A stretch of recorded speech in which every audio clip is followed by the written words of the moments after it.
to understand that. And then secondly, there is the irresponsibility of a political and military elite in Nigeria. The irresponsibility of the political elite by cashing in on this poverty. We all know what started Boko Haram. Everybody knows. It was started in Borno by the then Borno governor, Ali Sharif. He is still roaming the streets freely. Yes. When Yusuf was caught alive, who created it? The ECOMOG. Who created the ECOMOG? We have to look at the root cause in order to find a solution. The root cause of that problem, as we know it today, is Ali Sharif. He used them for his own political machinery. He armed them as his political thirds.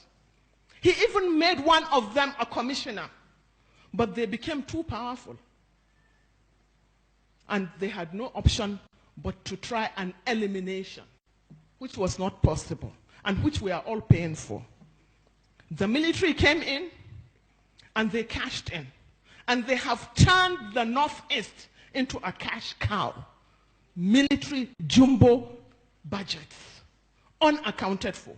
I remember Jonathan was spending 2 billion naira every day on security. But there was no security. Hundreds and thousands of our people were slaughtered. And we also know that the army, more than anything else in Borno and Yobe, have contributed and enforced this so-called terrorism. Terrorism has become a multi-billion-dollar industry. It is a multi-billion-dollar industry. It is not only national, but it is international. But let us talk of Nigeria, because that is what concerns me.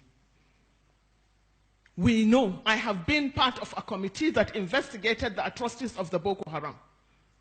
And that committee indicted the military more than anything else. There is no house in Borno that the military has not either killed or raped or plundered. There is no house in Borno.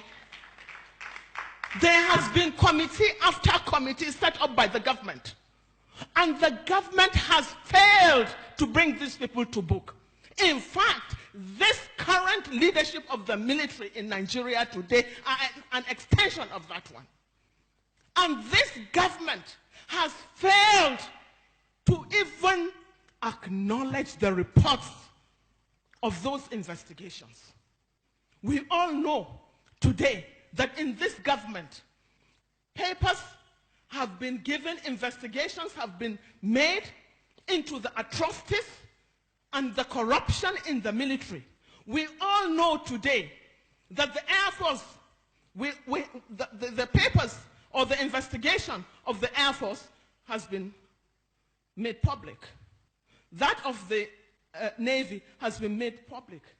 But that of the army has been swept under the carpet by this government, because they are not only sustaining it, they are not only retaining those culprits, but they are still serving in various capacities in this government, as a government that is supposed to be fighting corruption more than any other place, or more than any other thing.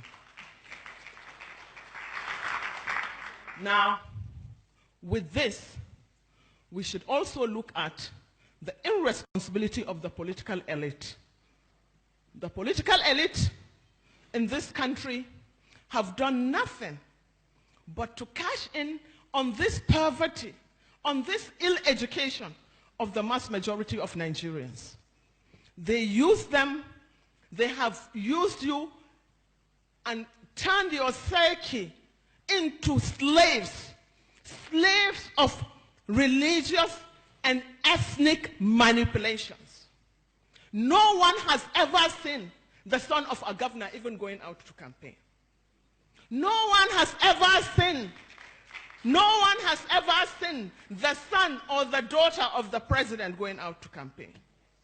And no son of even a councillor, not to talk of a senator or a chairman or a governor, that has been abducted or that has been slaughtered on the streets. But the idiots that call themselves the masses allow themselves to be used through religion or ethnicity to divert attention